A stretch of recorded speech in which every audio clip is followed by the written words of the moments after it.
Hey, investors. So, if you wanted to ever learn how to get leads for free that can be worth tens of thousands of dollars or more for each deal, and you can get them all online, I'm going to show you how I get that process started here in this quick video. And I'll probably follow this up with several videos so you can see kind of a step-by-step process. All right. And so here we go. So, step one is you want to have a database where you can track all your leads. I use this form that I've modified from a program that I'm working with called Agent Investor, that is led by Ryan Zolan. Excellent program, if you're not already familiar. And I've adapted it so that I can tell um, on a basis, sort of 1 out of 3, which how I would score each lead, whether it's meh, which means, yeah, maybe it's worth following up on, medium, which means, yeah, I think there's some possibility there, and hot, which means I think there's some real potential there. And interestingly, as you can see, the more I did this, the more I'm able to focus in on the type of leads that I really want here.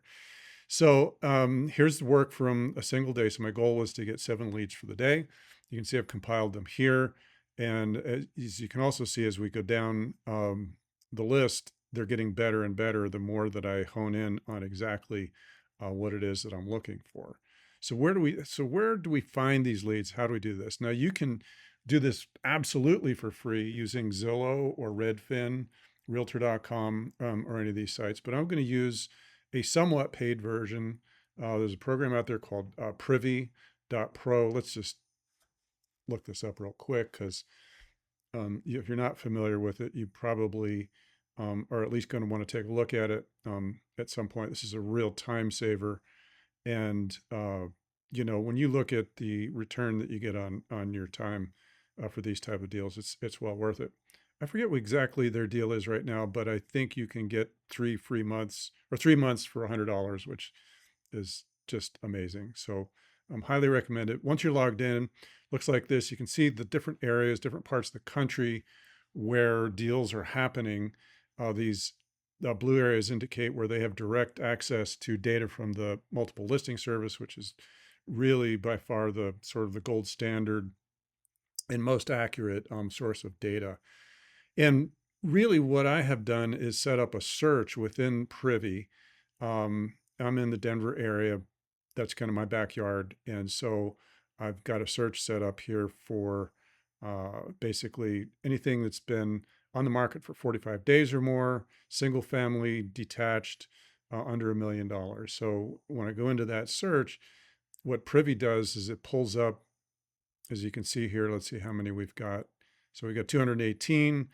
And what I'm doing is just going through these on a step-by-step basis, and you'll want to have a process that you follow, on a daily basis to go through these. So I'm just going to go through the first one as of today, and how I came up with this list of 7. And of course, it's a very scalable, system once you kind of get the hang of it. So first of all, we open up a lead in Privy. Let's just say we take a look at this one here. This looks kind of interesting. And the first thing we're going to do once we've opened up that lead is we're going to see if we think there's any value add potential. So we'll just look at the pictures real quick. Looks like maybe there could be something here. 2 unit, possibly 3 income. We're looking at the description now. And the very next thing we're going to do is, do we see any kind of motivation in this description? Well, looking it over, we don't really see anything other than the potential that, it says strong investor appeal. And that's always a good keyword. We'll come back to this later in later videos, how to use keywords. But for now, it looks like this would be maybe not so much a fix and flip as a potential for a buy and hold type investor, and as a potential wholesale deal. If you can buy this right, and then you find one of your buyers who is a buy and hold investor, this might be of interest to them. So this is possibility. So far, we're not ruling it out. Has there been a price drop of 5 to 15%? We're going to check that later, but for right now, what we want to see is how long has this been on the market? Now, this just appeared in my feed. As you can see here, it's been on the market 45 days. And that is the beginning of when it starts getting to be uncomfortable for the listing agent. And so we're going to want to go after these. That's the first step. Now I'm going to follow this up with several more videos that explain how we go from this to determining whether it's worth putting in an offer and talking to the listing agent about or not. But for right now, I just wanted to give you a sense of how to get started with this process. So recapping, you're going to want to find some kind of a deal source or a lead source rather, that has the data that you're looking for. Like I said, you can use some of the free sites out there, Zillow and Redfin, Realtor.com, Trulia and stuff like that. They do have this kind of data. If you go with something like Privy, there's others out there. I think Batch Leads is one of them, and there's a couple of others. You can probably Google, data sources for real estate investing leads. But I use Privy. I've found this is really the best in terms of finding the type of leads, being able to analyze the data quickly. And so that's kind of step one, is get your data source lined up, put together some kind of a spreadsheet tracker. You can do this in Google Sheets. If you're interested in getting a copy of this, just DM me and I'll get something over to you. And then the next thing then is, once you have that data feed set and filtered to where you want it to, and in my case, I like leads that are at least 45 days old.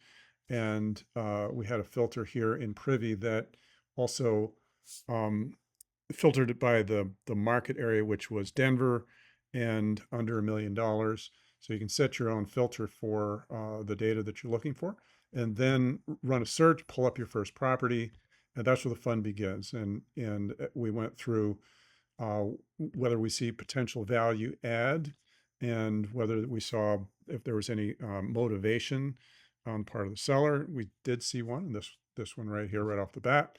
And then we're going to look next time to see if there's been a price drop of between 5 to 15%. But we do like this because it's been on the market for 45 days, and anything over 45 days means there probably is some motivation to get this thing sold. So there you go. I hope that you found this helpful, and we'll talk to you in the next video.